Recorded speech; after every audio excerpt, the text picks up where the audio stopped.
Today I have the 1991 Mazda RX-7 stereo in the shop. This is one we've seen quite a few times in the past. It's rare to see it today. But the problem we have is, of course, the CD does not work, the cassette does not work, and there's low audio.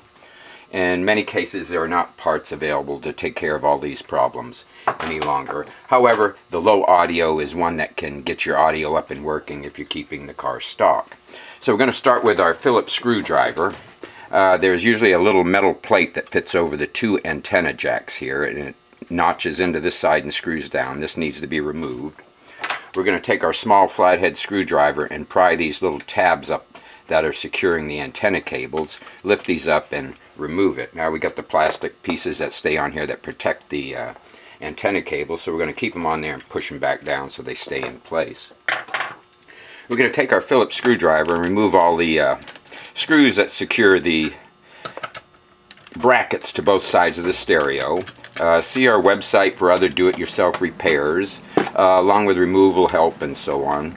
I am adding more pages as we go on. These screws are basically a large Phillips. There are two different type screws here. They only go back in one spot. You can tell by the way they fit back into the bracket. But that's going to allow us to remove one bracket, and we're trying to get to the components that are causing the problem here. So we're going to do the same to the opposite side of this and remove all the screws securing the bracket on this side. Again, these screws are all pretty much the same all the way around. I do have some newer do-it-yourself repairs on the website for some other Mazda products. See the website carstereoremoval.com and Car Stereo Help if you need any help there. Now we've removed the brackets, and we're going to start with the first connector here on the end. This connector here has a little collar on it, and what we're trying to do is lift this collar or this way, and what it does is releases the locks. You can see that the collar moves, and once it moves it will unlock this connector. Now these are all keyed and only go back to one spot, so you can't make any mistakes here. The main connector, or the wired connector here, this is a DIN connector here. The main wired connector has a little trigger at the top. We're going to push this trigger down, and when you push this trigger down it releases the lock and you can pull the connector out. Now the remaining two connectors here, they're just push to fit, so we're going to wiggle these loose. There are no locks on them like there was on the one on the first one, and this will remove the connectors and we can remove this component out. The problem we're having is low volume, and we're going to get into the radio and show you how to take care of that. Now with our Phillips screwdriver, we're going to continue to remove screws. There are, looks like 5 screws on the top cover here, 1 along the back, and 4 along the top. 3 towards the rear here. Third one on towards the rear is on the side, and we have 1 smaller screw way up here in this little opening that we want to remove as well, and this is going to allow us to pull this one out. This is 1 screw that's smaller than all the rest.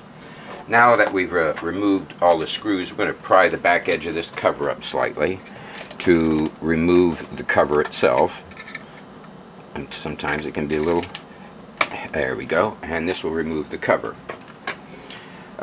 We're trying to get to this circuit board on the side here, and in order to get to this we're going to disassemble some more, but we're going to start with this first wired connector that comes up here, and with our flathead screwdriver we're just going to pull the wire bundle up a little bit just so we can get a little grasp on the connector, and the connector pulls straight up. Again, all these connectors across here are keyed. They only go back one way, so there's no need to worry about labeling them. Now that will disconnect part of the front board here. We also have a ribbon cable that's right down here inside the radio that I'm going to show you how to get to. With this connector removed, we're going to remove the knobs from the face of the radio. Usually this can be done with finger pressure. And then we have 2 latches on this side here and 2 on the opposite. So we're going to start real gently just to lift these up and push the face slightly forward off of the locks. We don't want to remove the face because of the ribbon cable. This ribbon cable can be very delicate. So we're going to do the same to the opposite side, just pry them up to release them a little bit. And now we're going to pull the face forward and let the top of it let's see here, this can be fold down, and this is our ribbon cable right here in the front. And this is what you need to be very careful not to rip it off the board or to rip it itself. But it has this white collar that the cable locks into here. And with our flathead screwdriver, we're going to go down at the edge here. Actually, there's little edges at both sides, and we're going to gently see if we can, sometimes with finger pressure, you can pull this connector up. You can see it started here, so we're going to go down along the bottom edge and pry this collar up on the connector. And that will allow you to release the ribbon cable. Now, to put this ribbon cable in, it was locked down in this position, and then it comes up to unlock. So we're going to put the ribbon cable in. It'll go down to a certain stop. Once it goes down to the stop, then you push the collar down to lock it back in place. So let's remove this connector one more time. Usually gets easier the more it's removed, and you don't want to play with it that often either. So now we're going to remove that and set it off to the side. Like I said, we're trying to get to this side circuit board here. We have two more wired connectors that come in, and we're going to use our flathead screwdriver just to pull the wire bundle up, remove it from the little locking mechanism back here that guides the cables, and pull this connector straight up too. We're going to do that with the third one here on this circuit board and release this connector up. We're going to try and pull these wires back through the opening here by the CD player just to keep them back out of the way here. And next we're going to start again with our Phillips screwdriver. Along the side of this radio are three more Phillips screws. We're going to remove the first at the top in the center, the second towards the back in the center, and the last one here at the bottom.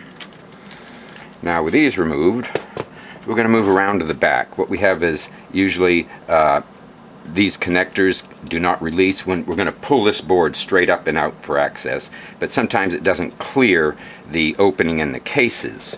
So back here on the side we have the white connector that we had on the back. We have a screw on both sides of that, and what we're going to do is remove both these screws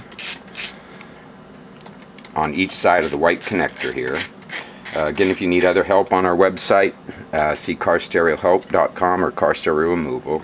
And this will allow you a little bit of play. I don't know if you can see it or not, but this little bit of play, and this is going to allow the edge of the connector to pass this opening. Now we're going to come back, put our finger into this connector and try and lift it straight up. Okay, it locks in here at the front, and it, like I said, it gets caught underneath that edge, and we're going to push that edge back so it passes and pull this board up.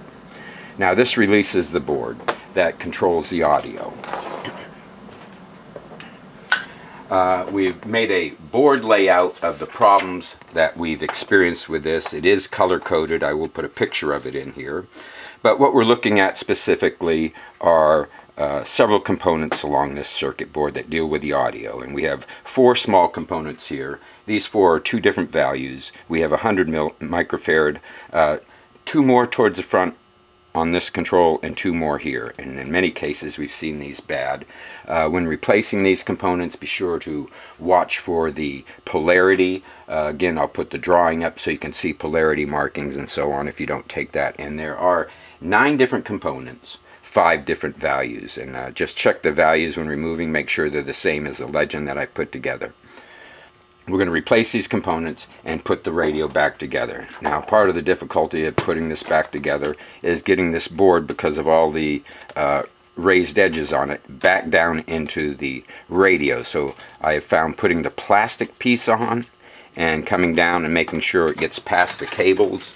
One of these cables has a little black sleeve on it, and in many cases I've seen the plastic piece when going down, like here, catches on that sleeve, so you want to make sure it passes that sleeve.